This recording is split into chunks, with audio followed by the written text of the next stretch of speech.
If you want a vision of the future, Winston, imagine a boot stamping on a human face forever. You want answers? I think I'm entitled. You want answers? I want the truth! You can't handle the truth. Someone is trying to teach me a lesson in futility. Why am I the only one who isn't killed? They will run you dizzy. They will pile falsehood on top of falsehood until you can't tell a lie from the truth, and you won't even want to.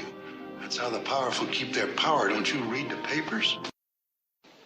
I just want to say one word to you. Just one word. Yes, sir. Are you listening? Yes, I am. Plastics. I'm going to get your money for you. But if you don't get the President of the United States on that phone, you know what's going to happen to you? What? You're going to have to answer to the Coca-Cola Company. The world is a college of corporations, inexorably determined by the immutable bylaws of business. The world is a business, Mr. Beale. It has been since man crawled out of the slime.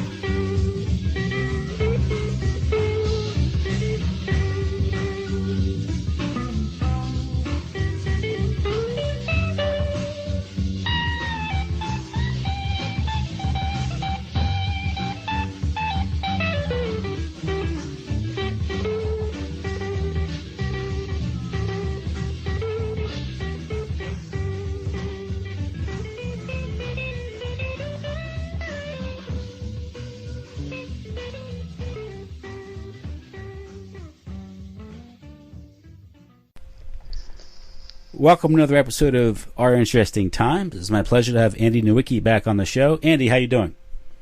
I am very good, Tim. It's always good to be with you. Well, it's a pleasure to have you back. Thank you. And, I want to talk to you today regarding your... Of course, you are the host of the Namelesss Podcast and the co-editor or assistant editor of Alternative Right. And I'm sorry, I don't have your book titles next to me, so... That's fine. I'll put them in the link. Yeah. Anyway, I contacted you because you had a personal experience with this melee down in Charlottesville. It was intended as a demonstration in opposition to the plan to remove a statue of General Robert E. Lee from Lee Park that was recently renamed Emancipation Park by the nobles among the city council down in Charlottesville. The good people. Yeah, the carpetbaggers and scalawags. But anyway, right. So you were there at the scene. So I want to just kind of retell us what you're kind of tell us of your personal experience, what you saw, and we'll just carry the conversation from there. Well, I went to the Unite the Right rally just because I was interested in taking it all in. I heard about it earlier in the summer, and of course it was getting a lot of buildup as a big alt-right get-together in, as they say, meat space, MEAT space, because the alt-right is generally has been over the last few years an online community, generally speaking. But this was going to be something where there were going to be all of these speakers, and there were hundreds of people coming. And of course, the idea was that we were there to protest the tearing down of the statue of Robert E. Lee in Lee Park, or as it's been renamed, Emancipation Park, which is in the downtown area of Charlottesville, the same town where Thomas Jefferson was lived lived much of his life, and had a large establishment there, and had his rotunda and so forth. So I was just there, generally speaking, out of interest. I'm not a rah-rah kind of guy. I wasn't there to cheer, although I'm in sympathy, obviously, as someone who is alt-right or alt-right-ish. Now, I think you have very close cropped hair, right? yes, yeah, that's right. I'm a skinhead. Yeah, so did someone mistake you for a skinhead? You didn't have a swastika tattooed on your head, did you? No. Well, the thing is, I'm not that tough looking. Okay. But I do have no hair, so there's that. But so I was there out of interest, and I wasn't there to I don't know. I definitely wasn't there to participate in any brawl, and as I think a lot of people weren't there for that. Although they came prepared because we knew the Antifa were going to be there. So, or a lot of people, came with very defensive kinds of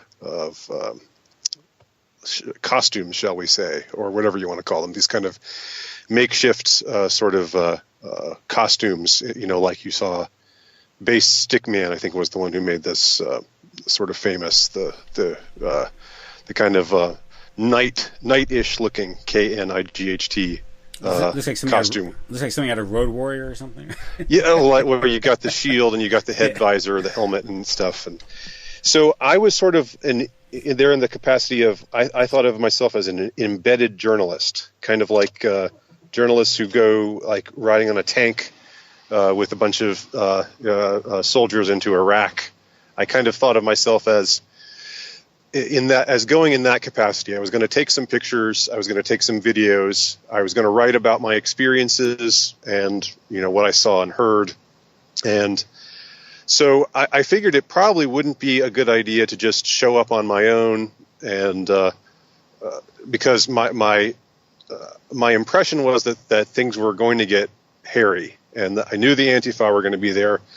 I knew the Antifa are violent thugs. I mean, I know that already. I knew that already, and my experiences in Charlottesville just confirmed that even more. But I figured that it would be best. Plus, I would get more flavor and color if I were to go in with some people who were actually participating. So I know some people. Matt Parrott, who's the head of the Traditionalist Workers Party, or he's, I guess, the co-head of it with Matt Heimbach. I gave him a call and asked if he would let me caravan down with him and with some other groups, and he kindly agreed. So I rode in with this caravan. They went downtown together, staying together the whole way, and then everybody pulled into a parking garage downtown, got out, got geared up. It's the ones who were there, preparing for a defense, and that's something that I want to emphasize. That people say, it was just a brawl in the first place, and some people who are trying to be impartial say, yeah, the Antifa are violent, but the alt-right are violent too, and it takes two to tango. But an important distinction to draw here is the alt-right attendees of this event were there to attend the event. They were there to hear these speakers speak. Their purpose there was not to disrupt. Their purpose there was not to instigate. And a good point that I heard one of the leaders of the various groups, actually I think it was Heimbach who said this. He said some things that I liked and some things that I was kind of about. But yeah. Well, that's true with this whole thing in general. It's a very diverse group. I mean, the alt-right is diverse, but you can have a disagreement regarding the taking down of these statues or not. I personally think it's iconoclasm. It's insane. You're destroying history. It's fanaticism. It's fanaticism. But I'm not going to go beat up someone for advocating that position. Right. The media says it turned violent. Well, no, it doesn't naturally turn violent. It takes individuals to provoke it, and that's your point. That's a typically dishonest kind of way of categorizing it. It's like when the cops say "shots fired," right? Right. That's right. Passive tense. Yeah. So Heimbach made the point that they came with shields. The Antifa came, with bear mace, with, as we found out, bottles filled with cement, and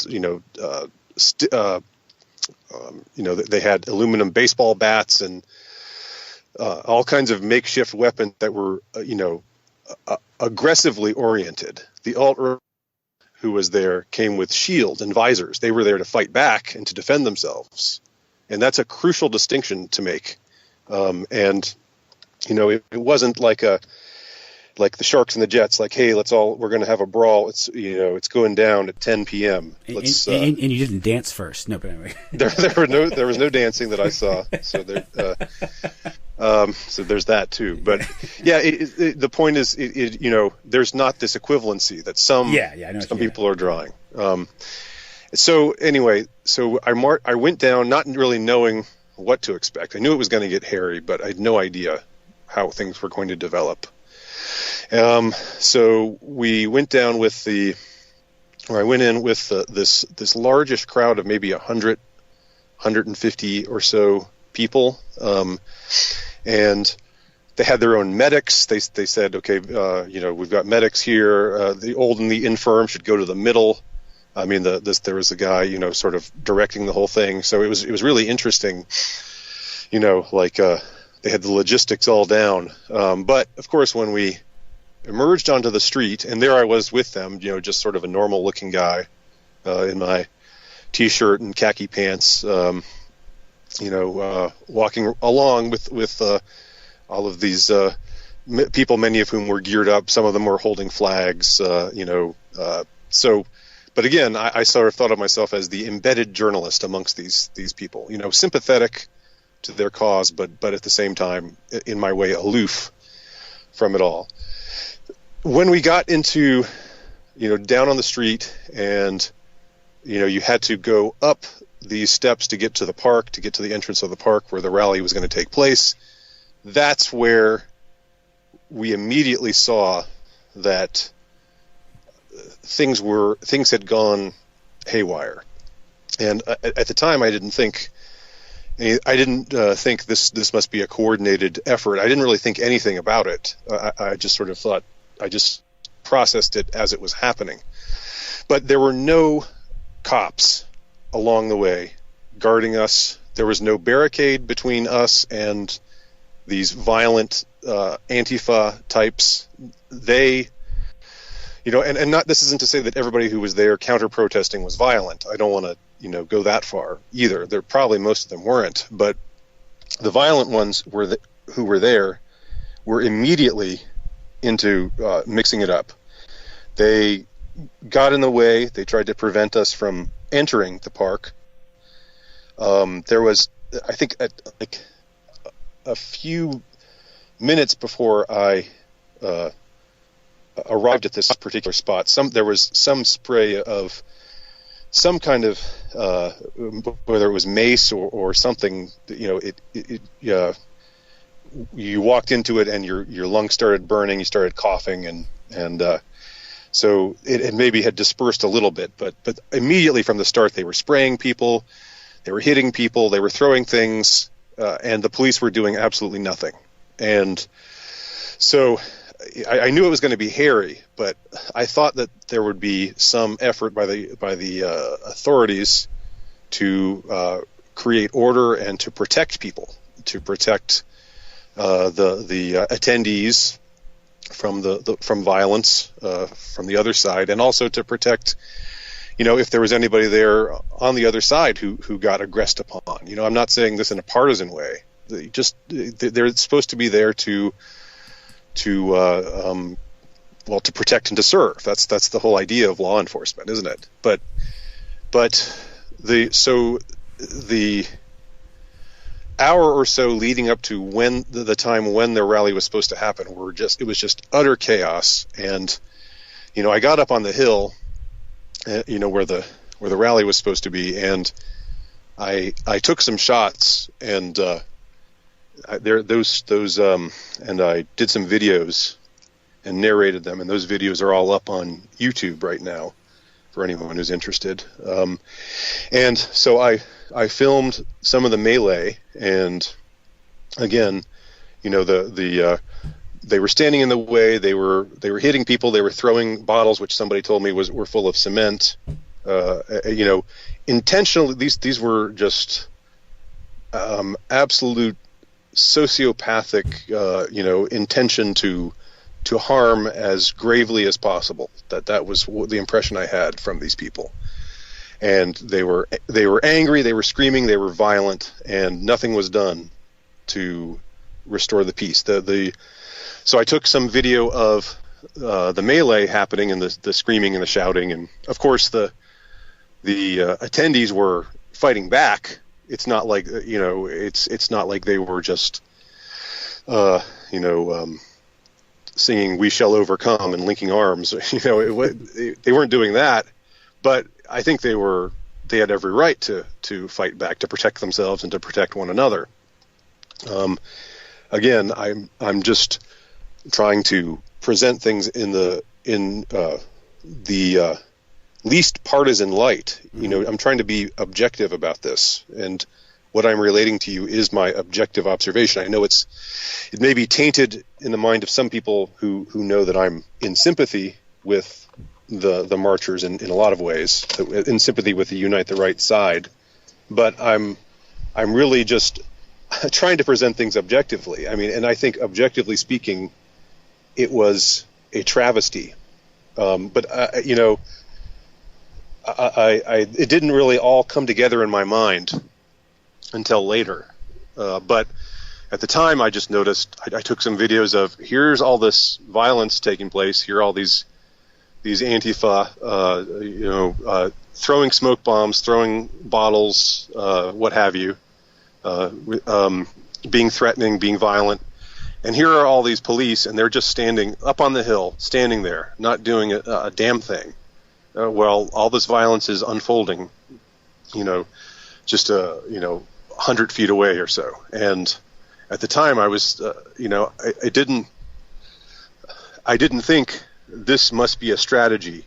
This must be a strategy, a coordinated strategy from the established authorities who maybe reached some agreement with these violent Antifa goons who were, as I learned later, many of whom were bussed in from elsewhere. But so that didn't come together in my mind, but I did at that time. But I did say to myself, this isn't going to end well, and I say that on the video. I end up, saying those prophetic words. This is not going to end well in one of the segments. So then the time gets close to when the rally is supposed to happen, and we get up on the hill, or up further up on the hill, closer to where the statue is. This makeshift barricade is formed, or it's there, but it hasn't really. There's no police guarding it or anything like that. So what good is it? But I'm told by some of the other attendees that we need to go up closer to where the speakers are going to speak. So I get closer, and then at that point we see this SWAT team. And I took some pictures of these guys. There were like 15 or 20 men in full SWAT gear, body armor, face shields, batons, the whole thing. And they come swaggering in. I mean, you can't really help but swagger when you're in that kind of gear. It's just how you walk. And they just come and stand there. And one of them gets on a megaphone and just reads this statement, and he reads it several times, and what he says is something to the effect of, "This event has been declared unlawful, you must disperse or you will be arrested." And then then a minute later he says it again, "This event has been declared unlawful, you must disperse or you'll be arrested." And again, he's just reading off of a page, and it was at that moment, I didn't plan to get confrontational at all, but at that moment I got really pissed off because, I knew that this event, that the people who had organized this event had gone through all the legal channels. They'd been given a hard time along the way. The Charlottesville City Council tried to scuttle the whole thing, tried to move it to a different location, but in the end, through a federal injunction, helped by the ACLU, interestingly, they said, no, you guys have to. This event has to take place. There's a permit for it. The attendees have freedom of speech, freedom of assembly, and that must be honored. So it just, all of a sudden, they come in just a few minutes before it's supposed to happen, and so arbitrarily just say, "Go away! This is unlawful. This has been declared unlawful. This is canceled." You know, it really disturbed me. It really bothered me, and so I took some rather confrontational videos at this point. I was showing the SWAT team and saying, "This is what a police state looks like. This is what a police state looks like."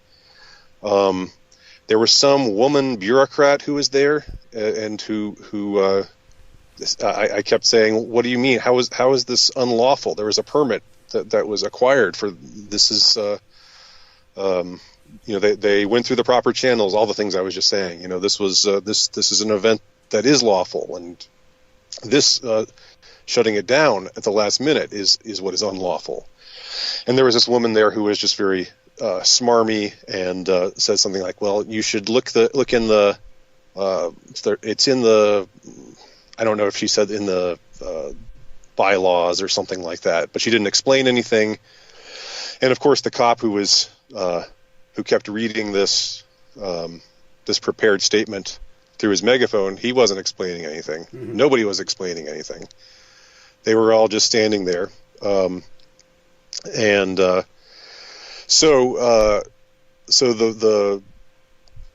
the big guys in SWAT gear were going to, it made it clear they were going to clear out the area by force if necessary.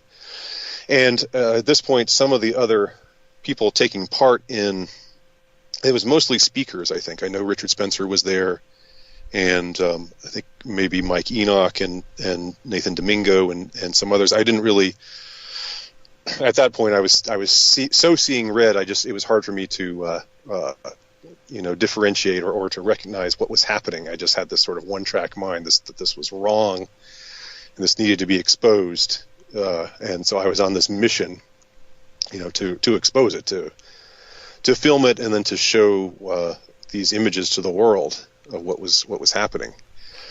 But they tried to reason with these guys, these cops, and of course there was no reasoning to be made or to be done. A lot of people had already dispersed at this point, but some people were staying, and we got in a line together and did our little civil disobedience thing. We linked arms, and the cops, the riot cops, came in and tried to and shoved us back, and we shoved back at the cops, and sort of but we were leaning against each other. It was kind of like a like push ball kind of thing. It was rather strange in retrospect to think of it, but the people were saying, "Come on, this isn't lawful. We have a permit." All the things I was saying, and just trying to reason with them, saying, "You don't have to do this. We're on your side. We like the cops," and some people were saying things like that, but. Mm-hmm. But eventually, we tried to push back against them.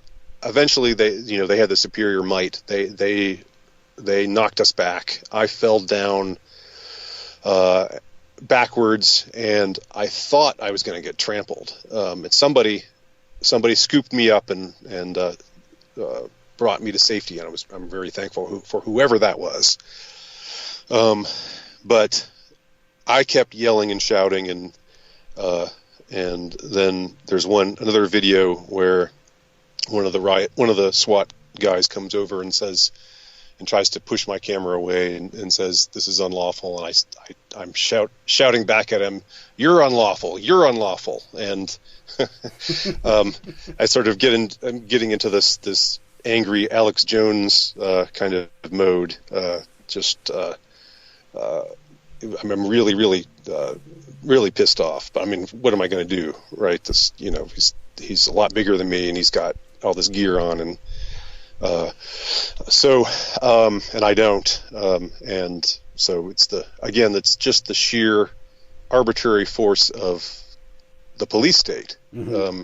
It could not be clearer that was what was happening. And so this guy manhandles me a little bit. I tell him to get his hands off me, and so it gets a little hairy for a minute, but he sort of pushes me back and lets me go, and then I try to walk around him, and then somebody maces me. And so it's the second time of the day that I get sprayed with mace. This time it's a much more direct strike into my eyes, and I stumble back, and all of this is on video, but I stumble back, and I'm like filming the ground for a minute or so while I'm coughing my lungs out, and forgetting who I am, forgetting that I've got the camera on and everything. But I mean, I guess I should be thankful that they didn't confiscate my camera. It could have gone a lot worse. But so that's that. I sort of walk away at this point, and it's complete chaos. I mean, it was chaos before, but now, we've got all Unite the Right people trying to make their way back to where they were parked, and they're getting followed by these thuggish Antifa goons instigating things. And luckily for me at that point, I just sort of look like a civilian, so I could be just some guy, so nobody bothers me. But I just stumble away and find my way back to my motel room eventually. And my motel is like a couple miles away. I end up walking most of the way. But what I find out later is that the cops just, when they made everybody disperse, there was no escort. Again, they didn't provide any escort to try to establish or protect anyone's safety. They sent these people right back out into the lion's den, into this place where these violent people with their mace and their bags full of urine, their bags full of shit, and their makeshift weapons, their aluminum bats, all these violent. I wonder whose job it was to collect the crap. Must be like the new guys or something. Well, to be fair, I didn't see any crap thrown, but I heard about it. I mean, these are things that the Antifa is notorious for. There's really nothing.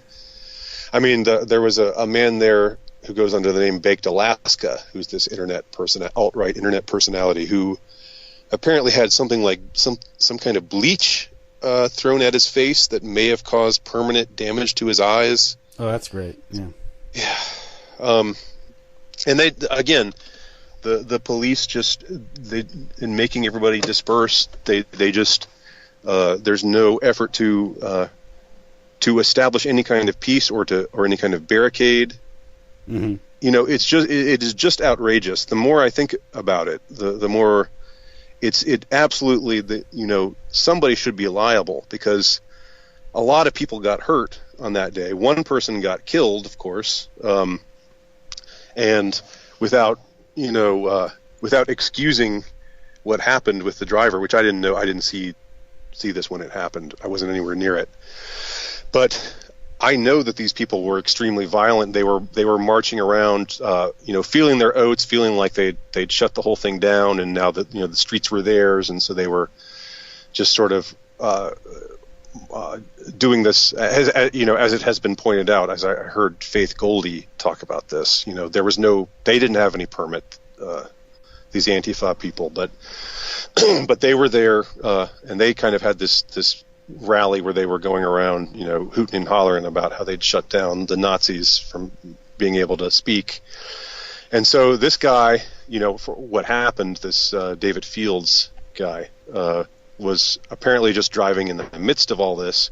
He had the uniform of one of the groups, is it Identity Europa? I think it's like American Vanguard or National Vanguard or something. Whatever this one group where they wear polo shirts and khaki pants. Yeah. So he was dressed in a way that made it,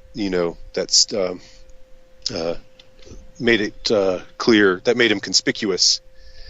And I think it's probable that he got harassed and either feared for his life or just got just got panicked out of his mind, or just got sick and tired of getting menaced and just went into beast mode when he did what he did, by accelerating the car and hitting a bunch of people, and which ended up killing the one woman.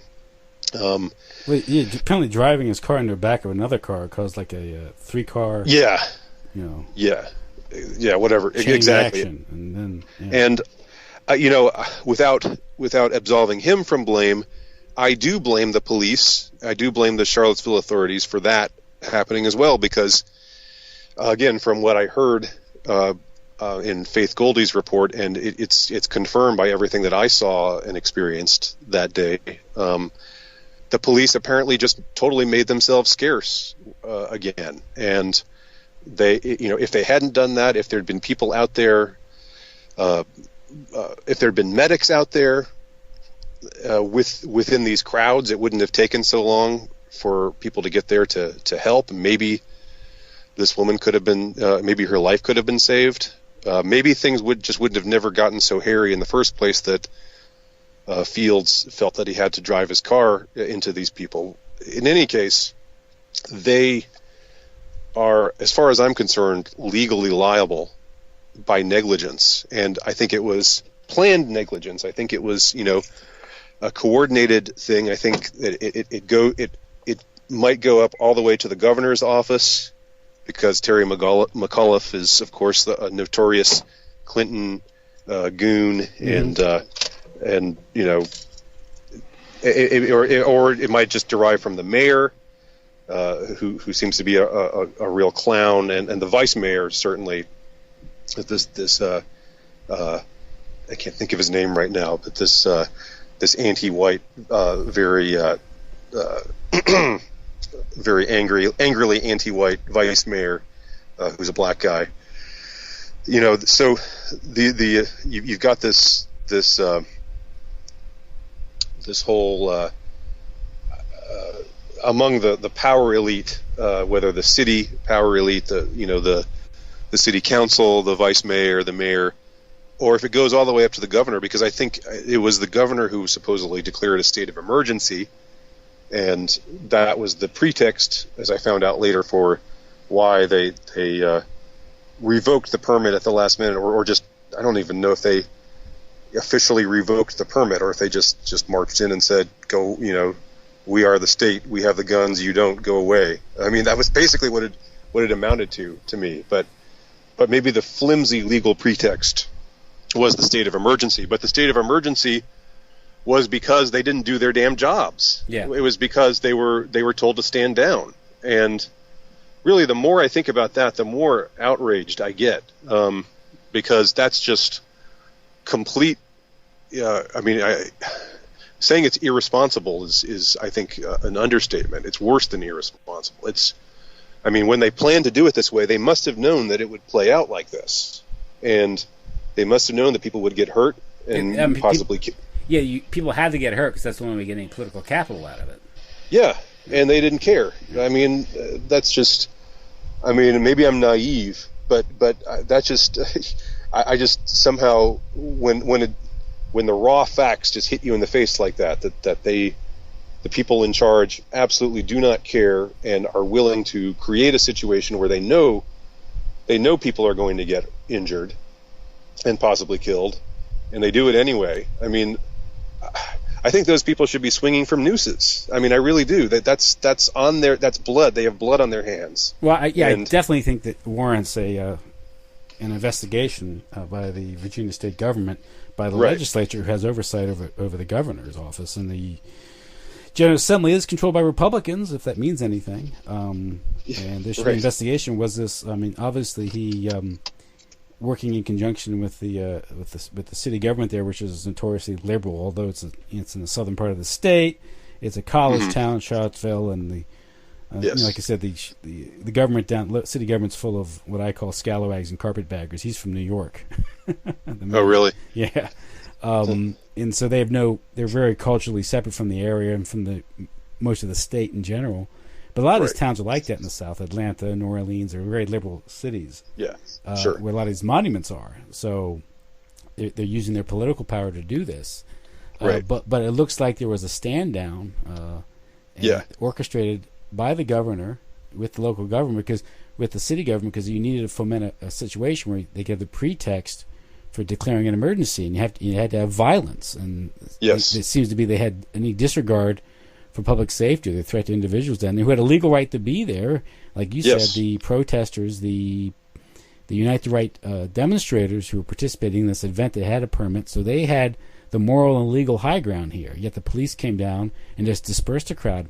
And if going in and acting like a hooligan can destroy or cause a planned demonstration event to be dispersed, then you can pretty much deny everyone their First Amendment right just by going and acting like a clown, because that gives a pretext to break it up. And if your demonstration is particularly not popular among the people that run the city, and this should definitely, I think, warrants an investigation. And then, McAuliffe, he's a corruptocrat. He was involved in some of the more sleazy fundraising scandals in the 1990s. Never faced any legal consequences for this. He made a lot of money, for the Clintons, and made a lot of money from the Clintons. He kind of wiggled himself into the governorship in Virginia for some weird reason. So he became governor. But he was involved in a lot of this apparent cover-up regarding the Hillary Clinton emails last year, because he's the one that orchestrated a $675,000 loan to this FBI agent McCabe, who was spearheading the investigation of the Clinton's emails. Right. And just after he got the money, he got promoted, and his wife got $675,000 for this half-ass run for state senate or something. It was an obvious payoff, and there's no investigation of that.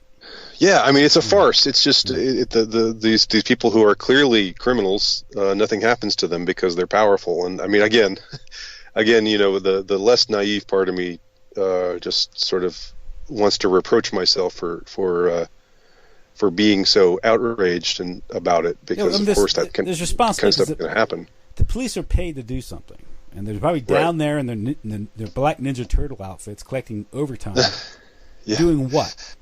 What? And they didn't do their job, because their job down there is, once there's a permit issued, their job is to protect the rights of those people who are there lawfully. Yeah. Not to foment a crisis where they can claim under the color of law that everyone has to disperse. And then they don't separate the crowds. There's things you can do that mitigate the risk of violence. Separate. They did nothing. I mean, they didn't just. It wasn't just that they did stuff, but it wasn't enough. They didn't do a damn thing. Yeah. They didn't do anything. Yeah. And I was reading that's an article what's so outraging. I was reading an article about this. Some guy gave an example of there was a protest in, I think it was Pikesville, Kentucky. Similar clash. But there the police seemed to be acting in good faith. Yeah. And they kept the two sides separate. There was the counter-protesters doing their thing, and there was the demonstration, and there was no violence. And they had the event, the day ended, and then there was no no damage done to persons or property. There's a way to do this. Yes, absolutely. And this doesn't have anything. I mean, this is ancillary to the whole issue of whether the statue should stay up or not. I mean, that's what's so frustrating is, that's what these clowns don't seem to understand. Yeah. It shouldn't be a political issue. I mean, you can agree to disagree about whether the statue should come down, but still think that the police and the local authorities have the responsibility to protect people from harm in a situation like this. And that's a completely different issue, and they absolutely did not protect people from harm. And again, it was appalling to see and to experience. Yeah. It's I mean, again, what's happening is, I think they wanted a melee for the bad press they thought it would create, and still the mainstream press is still treating it as if it's white supremacist, protesting the removal of Confederate statues, Nazis, and all this. So they're conflating a lot of groups, as opposed to might just be people who simply don't want their heritage destroyed, history destroyed. These statues torn down in a fit of iconoclasm. Absolutely. Maybe, or even just to pay for it. It's probably costing hundreds of thousands of dollars to do these things. And you have the spectacle in Durham, North Carolina, where you had a statue that was torn down by protesters out in front of a courthouse, and not a cop. Which was just a statue honoring the Confederate Civil War the common soldier. I think. Yeah. So, we hate these common soldiers who probably, probably didn't own slaves, probably were forced into it in some way or other. This monument honoring them and their bravery, the fact that a lot of them went to their deaths or whatever, and that's got to come down. They were being invaded. Yes. That's one thing. These idiots. Yeah, and that's the thing. I mean, without getting. Yeah. And I'm not I'm not Mr. Confederacy or anything, but Robert E. Lee, as I understand, was a very reluctant, participant. He was offered the command of the Army of the Northern Potomac. Yeah, he was. Of the Army of the Potomac, and he returned it down. Resigned. He hated slavery. He freed his slaves. He was a man by all accounts, a man of impeccable character. He resigned his commission, went home, and became a general in the Northern Army of Northern Virginia because of Lincoln's invasion of the South of Virginia. Because Lincoln had to get through Virginia to get down into the Deep South. Because initially you had the Gulf State Confederacy. These are the Deep South that seceded first in the winter of 1860, just after Lincoln's election. What brought on the second secession crisis was Lincoln's illegal order of 70,000 soldiers to invade the South, these states. Mm-hmm. And this brought on the secession of North Carolina, Tennessee, and Virginia. And without that, you wouldn't have had a civil war. You wouldn't have had a war to begin with. But I'm saying this was what brought on the crisis. And that's when Lee resigned his commission, went down because his Virginia was being invaded. And that's how people saw back then. People saw themselves as Virginians, and they weren't strictly Americans. This wasn't a nation state. It was a confederacy of sovereign states, a union of sovereign states that and they saw themselves as being invaded. That's how they looked at it at the time. This attempt to sort of this modern historiography of the Civil War is projecting a very warped view of that conflict because to serve contemporary political agendas. The slavery issue has become primary since the civil rights era because that was a way to further sort of marginalize and condemn the South. The idea of states' rights. And people are just the people. Most of the people who are protesting, who want all these statues to come down, are historical illiterates. Yes. They don't know anything. They just know what they've been told. They know how they've been indoctrinated. Yeah, they equate National Socialism with Southern culture. Right. That's quite preserving, being proud of Southern heritage, being honoring a great war general who was also by all accounts a very man of impeccable character. Yeah. And there's also this whole idea that the reason why a lot of these statues did go up in the 1890s, early 1900s this was an expression of reconciliation. Right. So the understanding that let them up easy. You lost the war. You're still American. And this changed, and now it's like everything horrible about the South. The statue. It's like it's ridiculous. It's lunacy. It's lunacy. It's like the Taliban or something coming in. It is. It's like the Taliban. It's fanatical iconoclasm, and I've got to say, I'm not a partisan rah Trump supporter or anything, but I felt like cheering when he said what he said about that press conference. Idiot. At the press conference that the press is all and the liberal establishment is all outraged about, where he made a couple of good points. First of all, there were people attending the rally who were not Nazis or white supremacists, quote unquote. nobody calls themselves white supremacist. Whenever I hear that term, white supremacist, that's not a term. I mean, people who use that term are illiterate. They're ignorant of what they're trying to categorize. So it makes me a little annoyed. But anyway, he made the point there were people there who just didn't want the statue to come down. Yeah. And then he also made the point that, well, if they tear this statue down, who are they coming for next? Where does it end? Washington owned slaves, Jefferson owned slaves. Where does it all end? And that's a really good question to ask. It's a really good rhetorical rebuttal to people who are all anything that resembles anything that calls to mind the Confederacy just must go into the dustbin of history. Well, Lee actually freed his slaves, unlike Jefferson, unlike Washington, and so forth. So there's actually a lot of ambiguity when I have a threshold of, okay, well, this person is okay, but this person's not okay. These people are, they fought for the Confederacy, so they're bad, but these people fought for the Union, so they're good. I mean, as I understand it, General Grant was a slave owner. Yeah, he managed property. Not a slave owner, but he was Yeah, okay, there you go. And General Sherman, I don't know whether he was a slave owner, but if he was a sadistic son of a bitch, shouldn't be honored by anyone. Mary as far as I'm Lincoln's concerned. family-owned slaves. So. Yeah. Oh, really? Okay. So, yeah, I mean, it's complicated. Things are complicated. That's all. And of course, the North itself, much of the capital that financed the industry, that they really provided the wherewithal to crush the South, was financed through the slave trade. So not to mention the Sure. Absolutely. So it's it's absurd. Go back and you're expecting these people to completely transcend the age that they lived in. It's not going to happen. It's ridiculous. It's a ridiculous standard. And it's all about destroying. I'm sorry, you're breaking up. Hey, Andy, you're breaking up. Hello? There? Can you hear me now?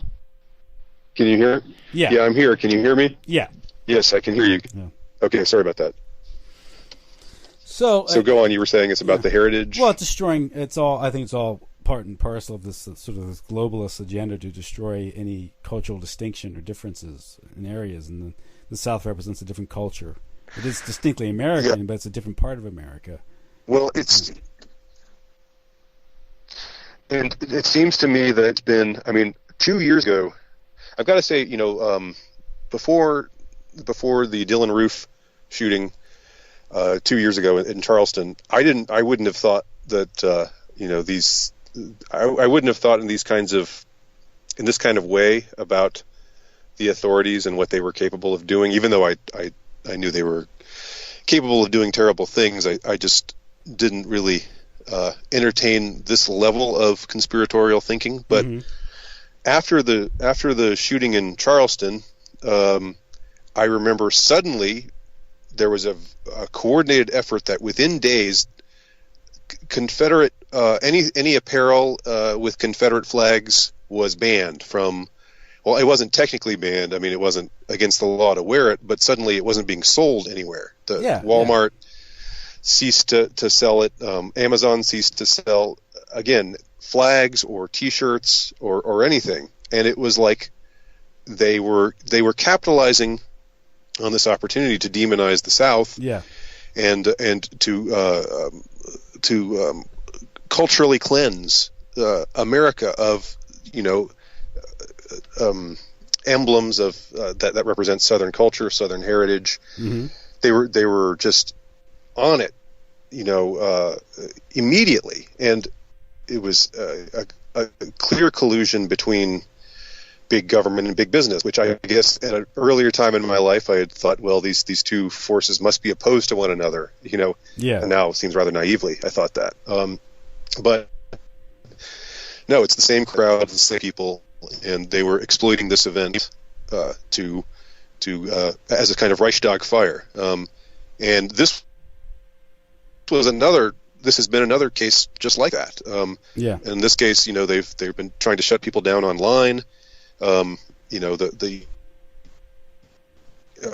reparations are all over it, and it was just, again, it happened like clockwork.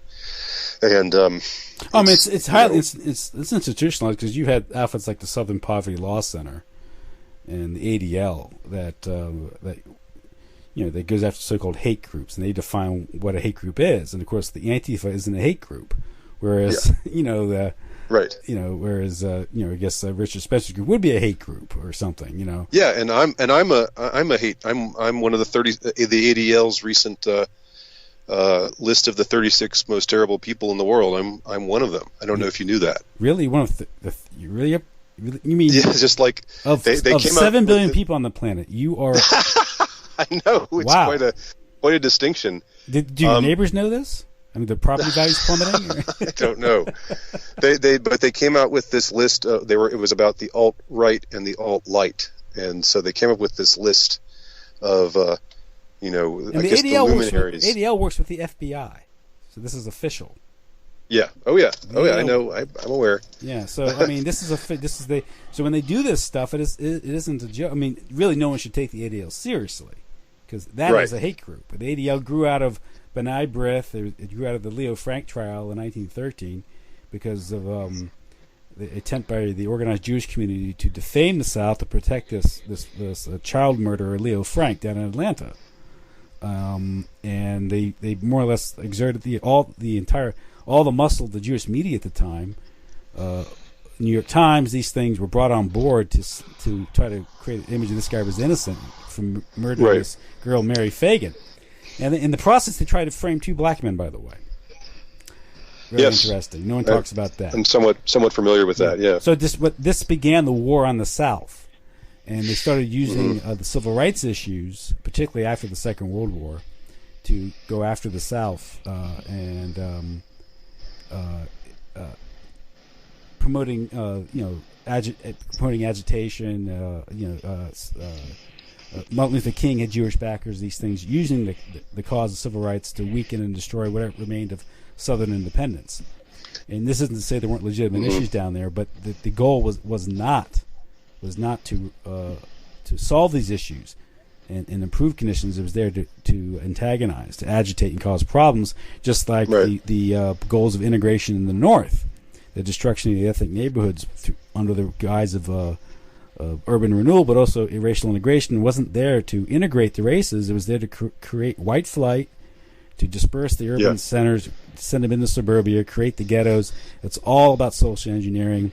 They don't have your best interest at heart. They're manipulating you, and they're creating these groups to fight each other. And they're breaking up their ethnic neighborhoods, destroying these meaningful communities to go into the wasteland of suburbia, so they could have their their American century, their empire, create the white middle class. And we're seeing that effects now play out. And sort of this deracinated, a white blob, which doesn't really have any identity anymore. So that works in favor of the oligarchs when you have no cultural or ethnic identity anymore. Then all you can really rely upon are the consumer goods and sort of the monoculture that corporate America creates for you, and that's the long-term agenda here.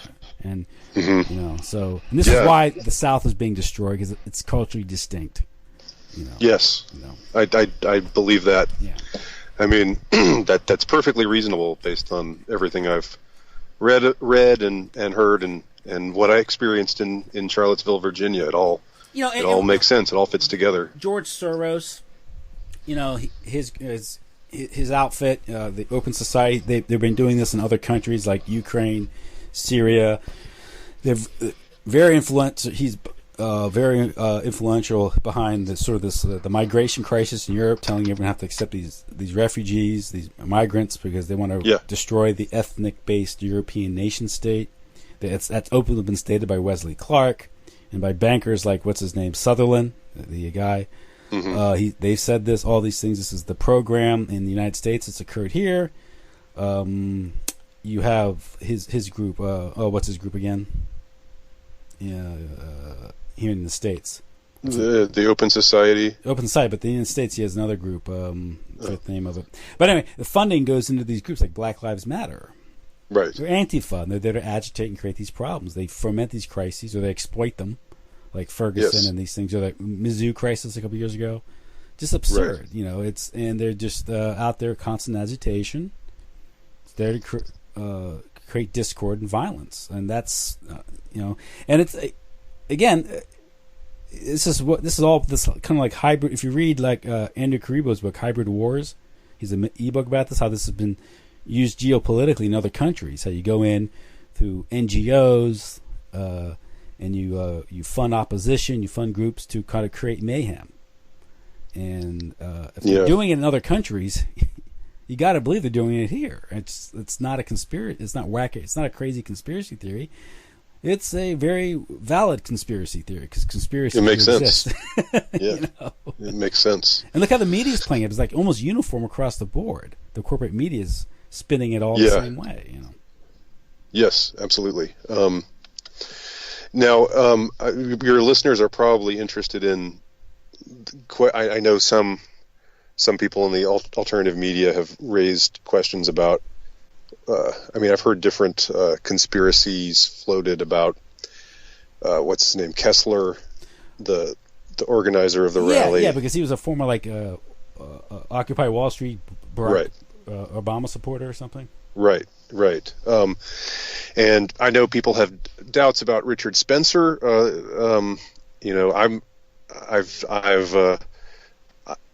I haven't been in touch with Richard for a while, but there was a time a few years ago where we were regularly in touch and we did podcasts together along with Colin Liddell. And as far as I know, he's not CIA. And so, I guess I don't know for sure. My impression of him is that he's, he was, I saw, his video that he made after getting maced and getting arrested and everything that happened. And he seemed sincerely pissed off. And if it might be he's just pretending. He might be just a really good actor. But my impression was that he was as outraged by everything that happened and as taken aback by it as I was. So my impression of him is not. I think there are some character flaws with him, but I don't get that impression that he's in on it. Yeah, it's very. You have to look at this. Take a more nuanced or sophisticated view of how this might be done. You might have, like Gloria Steinem type characters who we think are witting assets. They're malevolent, openly malevolent, and they're there just to, to create discord. Hers was to sort of this foment the war between the sexes, and she was a CIA asset, and sort of inject her toxins into the culture. Right. So she's a witting asset. You can be an unwitting asset because you can be led. Sure. You can because the intelligence agency. Well, we could all be unwitting assets, couldn't exactly. we? We'd be manipulated. You and I could be unwitting assets. Yeah, as just well. talking about this. Are we promoting their agenda just by talking about it, by taking a side? And you have to be very careful about dialectics. It's you have a lot of people who are involved in these things who are being manipulated. We're all being manipulated to a certain extent because we're all being fed propaganda and distorted information or even just outright lies, fakery. These things. That's what psychological warfare is all about. So the action is in the reaction, as they say. So if you really want to get people fighting, if you want to create a sort of a gladiatorial pit by aggravating cultural, economic conditions, social economic conditions, you get people fighting. You're going to create you're going to foment these conflicts, and you're going to inject these messages into the media. You're going to have all this anti-white stuff that's constant in the media, promoting homosexuality, promoting going after what is called white culture, but really, like I said, I think whiteness is a construct. It's sort of a deracinated, byproduct of the destruction of the ethnic neighborhood, destruction of the ethnic groups in the 20th century. So this was a creation of suburbia. So generally speaking, I don't think whiteness really exists. I don't think we can fall back on that as an identity. I think you have to go a little deeper than that. I think ethnic identity is much more natural and a much more defensible position to take than, say, just broad whiteness. But you could say the same thing probably about different African tribes. Exactly. Yeah, it's a bit more complicated than that. Particularly in the North, I think in the South you had a more general white culture, but it's very much more complicated in the North, and that's why when Martin Luther King went into the North in the 60s, I think he was paid by B'nai B'rith to do that, which is interesting. his mission immediately failed because he knew nothing of the problems in the North. He was from the South. He was dealing. Mm-hmm. He had relevance in the South. That was his home turf. So he knew what the problems were. He didn't have relevance in the North, right. And that's why he was sent packing after he went in 1966. But nevertheless, I think this whole by sent packing you mean killed. No. He went into Chicago. He went into Chicago telling these Lithuanian, Italian neighborhoods that they had to accept integration. The only problem, these were ethnic neighborhoods, you see. Oh. So if you I'm not as well instructed about that era of. Yeah, he was basically saying is you all have to move, neighbors have to be destroyed because you're not. Well, no, these are communities that existed for a century. That didn't get taken well, I guess. No, and then someone threw a rock at him, and he went back. Even the black ministers said, "Get out of here." The mayor of Chicago said, "What you're talking? It's complete. We have our problems, but they're different, very different than they're in the South." But no, he was shot to death in the North, of course, in the South, Tennessee. Yes. But and not by James Earl Ray, but that's a whole other story. But this dialectic where you're creating this white identity, white nationalist movement versus these other groups. You're creating. There's no resolution there, right? And you're creating a divisiveness which is not going to end well. That isn't to say that like I said, if a bunch of white people want to get together and form their own community and only have white people there, have at it. Yeah. If they're not, you think that they would want you would think that the liberal lefties would want that because they would want, okay, you're racist, you want to be a white just living among whites, you're just a dirty, filthy racist. Well, go ahead. We don't want you here. We're going to have our multicultural utopia over here, and you racist whites can just go over there and rid us of your despicable presence. But somehow that doesn't happen. No, and most of the multiculturalists are all white.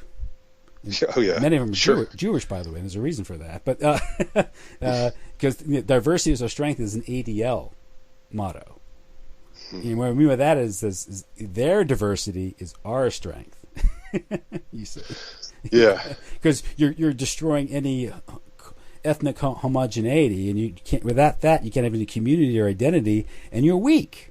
You're weak because you're stripped naked before the corporate state where you get exploited by the oligarchs. Because you no longer have a parish, you no longer have a community, you no longer have extended families to rely upon. You're all just atomized individuals, and we're all equal. Yeah, right. We're all equal to equally enslaved before the oligarchs. That's what they want. And so it's a very tricky psychological warfare game. But at the end of the day, I have no problem with people of a kin wanting to be together. That's natural, and it isn't necessarily malevolent. Right? It's not necessarily malevolent. It's not supremacist either. That's the most ridiculous thing. Yeah, it's not. You're not to being a separatist isn't necessarily being a supremacist. It's just right. But by and large, people like being around people they're like. It's just that in the latter half of the 20th century, we were told we all have to integrate. We all have to be diverse and be around people that we have nothing in common with, and with that, and when you're like that, you have no community, and who benefits from that? But nevertheless, that's sold as the progressive. That's the moral position to take. What if you like living in an Irish Catholic neighborhood? That means you're going to be around white people with very fair skin. A lot of red hair. And you're going to relate to one another. You're going to have the same parish. You're going to have the same stories, even the same vices and habits in many respects. That's the community. Sure. But the one thing that's great about these communities, they have this inner strength, which the oligarchs hate because they become impenetrable, and they're not as easy prey for the corporate advertising and mind control that they produce. A good example was I was talking to a guy who said he was talking to another guy, so it's related to me, that back in the early 60s, he worked, I think it was in the Wisconsin area, and they lived in a kind of a lower middle class Irish Catholic neighborhood. And some smut peddler came in selling nudie pictures to the kids, and he got together with a few of the fathers in the neighborhood, beat the guy up and sent him packing. That's not strictly illegal, but it's old school. but it's certainly just. That type of collective action is only possible if you know your neighbor, you identify with your neighbor, and you share values with your neighbor. Okay, in a diverse, community, you're not going to talk to one another for the most part. I'm sorry, it's the way it is. You be polite. You say how you doing as you leave in the morning, but you're not going to know your neighbor, and you don't know your neighbor for the most part in these communities. And it's what they call the low trust societies. Yeah. So homogeneity has its functions. As a practical matter, you need it. If you don't have it, you don't have a community. And if you against community, is community racist? Are you ethnicist? Yeah. No, just that you like being around your kin. It's like it's like being more comfortable around your family. Yeah. Are you a familyist, or what would they call you if you? And there's nothing wrong with wanting it or liking the familiarity of it. There's absolutely nothing morally objectionable about that. And the problem with America is a proposition nation. It has no religion, really. It's not a religious state. It wasn't founded as a religious state. It has no one ethnic group. So for a while, what we had was you have sort of this, you had pockets of ethnic enclaves and pockets, and they were pretty much left alone, and that's sort of a modus vivendi between the various ethnic groups. And also, America was decentralized politically, and that's the only way you really can function. And the problem was the WASP elite, the East Coast elite, wanted America to be an empire, and they couldn't stand this diversity, the various ethnicities, and they certainly couldn't have the decentralized old republic, so it had to be centralized, and everything had to be laid, pretty much laid even under the bulldozer of the corporate state. And that's what we're seeing now. That's why the South is being harassed.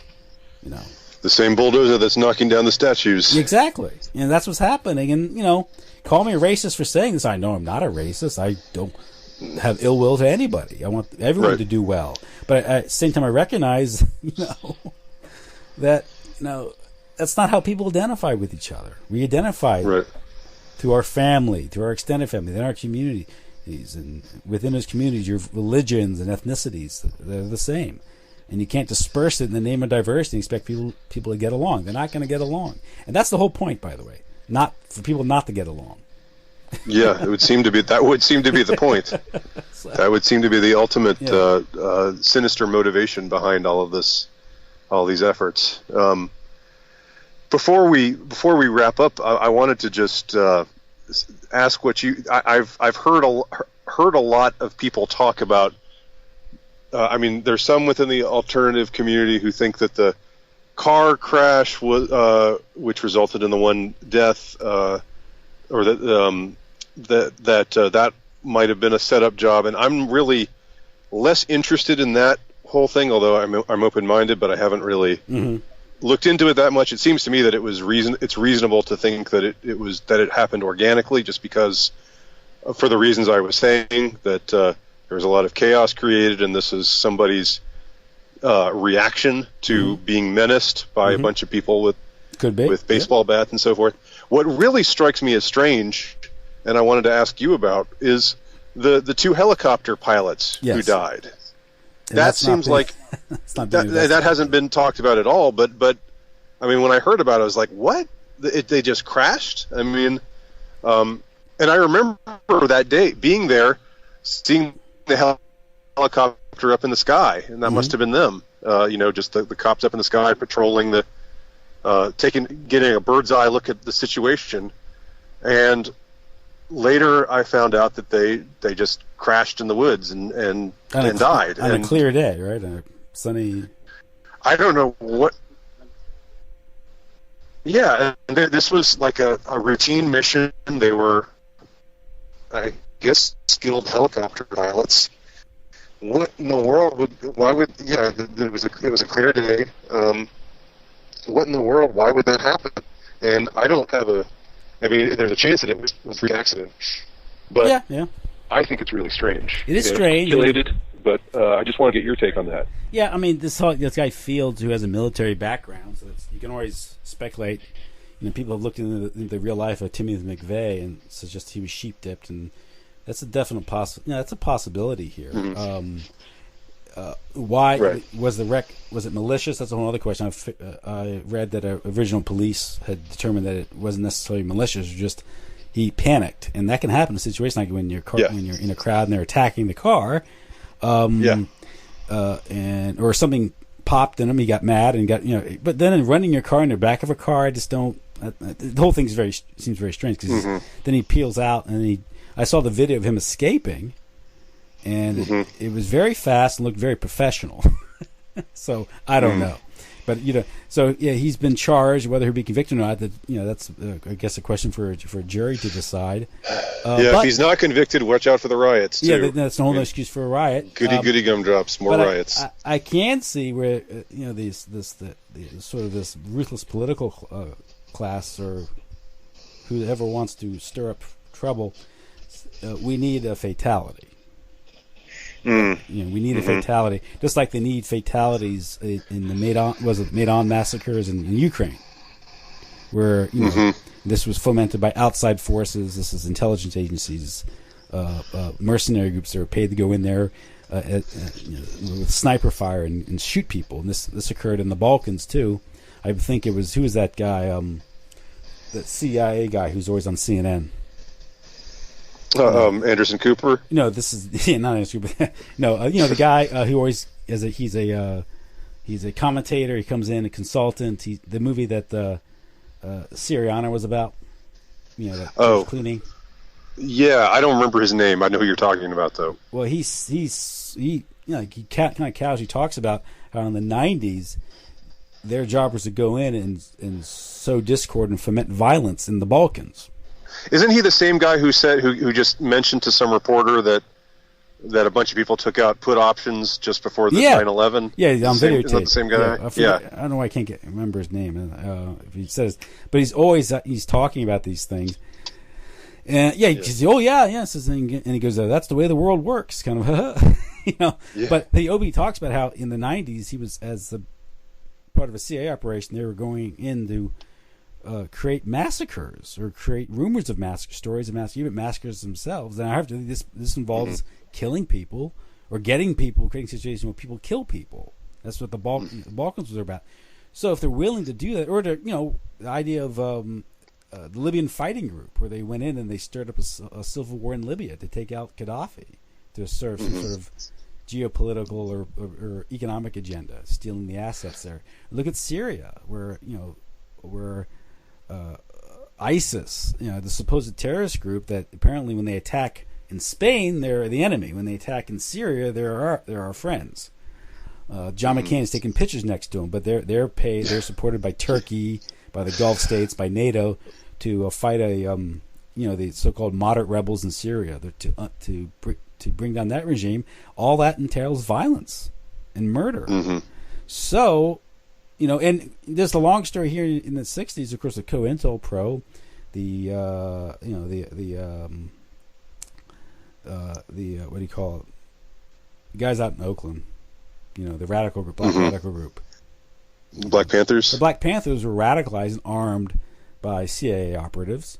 There's a group called the Blackstone Rangers in Chicago that received $900,000 from the Office of Economic Opportunity under Sergeant, I think it was Sergeant Shriver who was running at the time, but they got money to operate, and they, to more or less to operate as a criminal group to chase out the whites out of the urban neighborhoods. So you have all this. My point. There's an example of to suggest that maybe. There's some sort of psyop or black operation. They went in intended to stir up trouble in Charlotte and get people hurt and maybe even get people killed. You think that's done all the time? It's like something like the Blackstone Rangers. Yeah, you fund a criminal gang, and within that criminal gang, they're going to kill people, they're going to rob people, they're going to engage in extortion, just to to make life hell, so people leave. And by making life hell, making things difficult, is you're getting people hurt and murdered. You're destroying their property.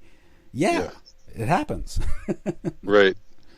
So do you think that the helicopter cops might have been some planned casualty? I don't know. Could be. It's just me speculating. I mean, it's like, remember SEAL Team 6? They were taken out for some reason. on that helicopter. And then you have these FBI agents who mysteriously died in a training exercise, I think off the coast of Virginia, that were involved in the apprehension of the accused, now convicted Boston bomber, which is a ridiculous case if you actually look into that. And maybe they saw it's a loose end or something. It is strange. Yes, it's strange. Yeah, I mean, I don't really have anything that's beyond just wild speculation, but I find it stranger than the car thing. The car thing seems like something that could have happened based on all the chaos that was going on. But at the end of the day, could have happened organically. This was planned chaos to get political capital. Okay, that's what it looks like. And remember, by planned chaos is the authorities had it within their power. In fact, it was in their responsibility, once they issued the permit, to allow these people to demonstrate, and the police should have been there to protect their right to demonstrate. And there are very simple tactics that can be employed to avoid the very thing from happening. The stand down, to me, makes a prima facie case that there was an intentional stand down to foment the violence, so you could have all this. You have the media coverage and all this stuff, and that's criminal. And there should be a legislative, a General Assembly investigation into the conduct of the governor, the mayor of that city, and the city council and the police chief. Their blood was shed, and it's on their hands, and they should be held accountable. I agree. That's what I expressed that same point earlier. I mean, I definitely agree. It's not going to happen, but it should happen. You're going to tell me that you don't have the right to go down and have a demonstration, have speeches, and they're talking. You're just speeches about why the heritage of the South should not be destroyed in a fit of iconoclasm, of left liberal iconoclasm. These statues have been up there for a better part of a century, for more than a century. It's an opportunity to remind people of the history of the area, and it's almost like they're wiping the area clean of history. That's ridiculous. It's on its face. It's insanity, and it's being done like as if there's no debate. Yeah, well, you'd think that the onus would be on the iconoclasts to make their case, but somehow the onus is on the people who the preservationists. And I do find it interesting that the one statue, Confederate statue, that isn't being taken down, is the one for Albert Pike in Washington, D.C. The Mason. The Freemason. I heard about that somewhere. Yeah, so that might tell us what spider's at the center of this web here. There you go. So no one's protesting that. And that's in Washington, D.C. The only Confederate general has a monument in Washington, D.C. is a Freemason. That's very interesting. Well, Washington's a very Freemasonic city, so it's designed that way. So yeah. There you go. So anything else? I think we covered it. No, I mean that pretty well covers it. You going any more protests? I don't think so. I mean, I wasn't planning. I don't have an appetite for those things. I used to. And like I said, I didn't think I would end up getting confrontational with anyone. I didn't think I would end up getting knocked over and manhandled by a SWAT team guy or maced. It all just kind of happened, and it was it was an interesting thing to be there for, and I'm glad that I was there for it. It was a significant event, and I had no idea it was going to become, the story of the, like all over the news, and that the president would be talking about it, and I knew it would be a story, but I didn't think it would blow up the way that it did. Did you see the video of the statue in Durham where they tear it down? Yes. And then these psychopaths, the psychosis that must overtake these people, because they're kicking the statue like it's alive or something. And they were kicking the statue and beating on it and like that made them superior or something. Like they were just really sticking it to all the white supremacists out there. I mean, it's just again, you're right. It's a psychosis. It's a fanaticism that just takes over, and not all these very people, disturbing. And when you talk about Soros, these things, remember, you just throw a few dollars this way. I mean, who was that guy, Bob Creamer, who had to resign from the campaign? Oh yeah, he was involved in designing all. That's one of the things where this question whether Kessler is some sort of agent to send in to provoke these things, and this is precisely the type of game they play. You throw a few $1,000, $100,000 at an operation like that. You pay people $80, $100, $120 to go down and do this stuff. And if you kind of foment this attitude, this sort of the spirit of the age, this sort of general attitude of hatred, extremism, people themselves become sort of their own little Manchurian candidates. They can be triggered so easily. Right. And so it doesn't take much to. I mean, do any of these people have like jobs or like children to take care of? What were they all doing there at that time? Because I'm thinking, if I'm at an event like this, I'm thinking, I'm not going to. Some of us have to work. Some of us have to work. Who are these people? It was on a weekend, of course, but still. Yeah. How do they relate to people? Do they, when they in their lives, when they run into someone they disagree with, do they immediately start, flipping the bird in their face and violating their space? I mean, they must get beaten up a lot. Because you can't do that in life without picking on. Who does that? Is it madness of the crowd? Maybe, I don't know. You think I think it is. I think it's. I mean, I would say there's something demonic. Yeah. Positively demonic about it. Really, just like I think it was Dostoevsky who wrote about the demons. I mean, in that certain revolutionary spirit of some. I mean, it's the same kind of manifestation. And the self-righteousness in the midst of this insanity, that's another thing. Yes, the sanctimony and the hostility together. Just it lacks any charm whatsoever. Mm-hmm. It makes these people just totally. It's disfiguring. It's psychically disfiguring. And really, of all the problems going on in the world, what's really going on in the world, what are you solving? What are you solving by knocking over a statue of a Confederate soldier and kicking it? Yeah, that's how you're making the world a better place, That's going to solve it. That's really what's holding you back. So it's like all the student debt, like with the protests that Occupy Wall Street. Is this going to relieve you of your student debt? Going to find you a job and be able to form a family and these things? No, it's sort of a surrogate to to point your frustration at, to direct your frustration, misdirect your frustration or something. Yeah. That might help to explain it psychologically. It'd be interesting to explore just how it all functions on a psychological level. So, but yeah, crowds are easy to manipulate, especially with social media, big time media, and that's mass media is always about psychological manipulation, and that's what's going on here, and that's obviously by the coverage of it. People being manipulated. If you just take in the mainstream coverage of it, it's obviously a misdirection, a mischaracterization of what occurred down there, and you saw it happen. And I think anyone with any sense would say, well, why would they go in and prevent these people who had a permit? But no one's, because that's not even talked about in the coverage. It's all about violence and extremism. And supposed conservatives, quote unquote, like Marco Rubio and John McCain and Mitt Romney, basically saying Antifa violence is justified. I mean, it's infuriating. It's positively infuriating. The housebroken conservatives, So. Yeah, exactly. So. Well, Andy, thanks a lot. That's Andy Nowicki. He is the host of the Namelesss Podcast, the co-editor or assistant editor of Alternative Right, that hate group that the ADL. He is among one of the 36 most evil people on this planet.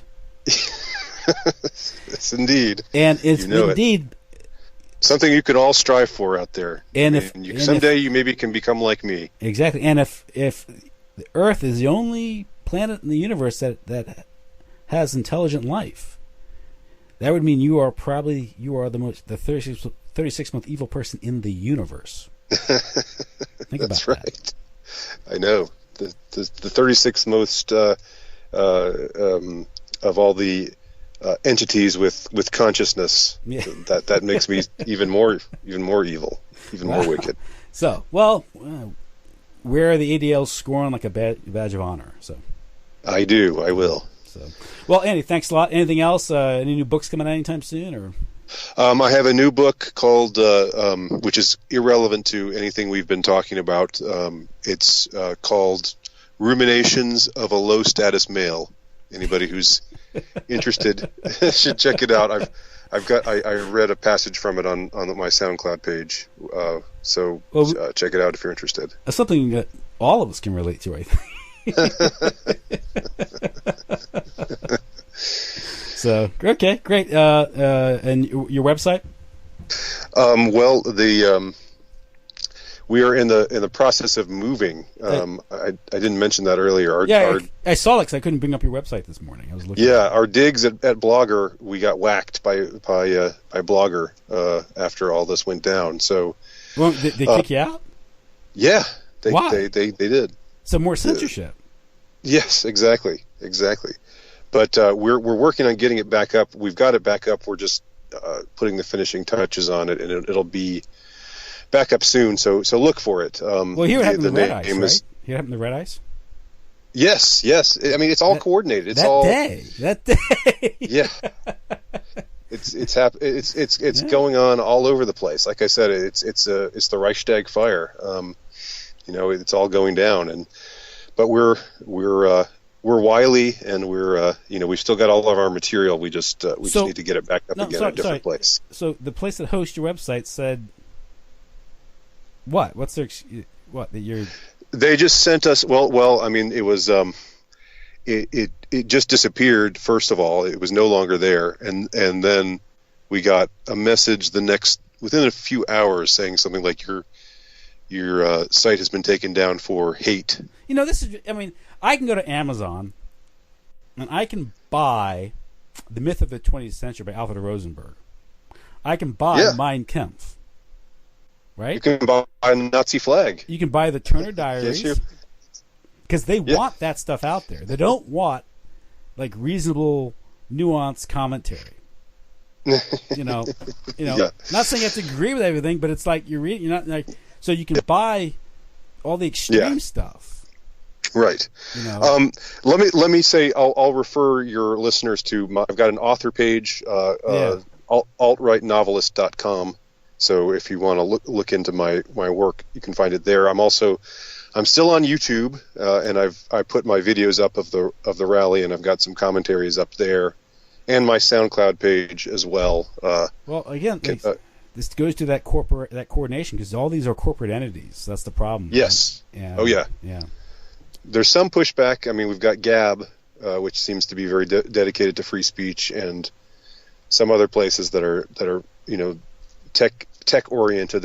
I'm the least tech oriented person in the world, so I can't be of any help there. But there are some good people fighting the good fight, and like I said, we should have the website back up. I'm guessing in the next couple of days in a different location where we think it's going to be protected. So that's all I can say right now.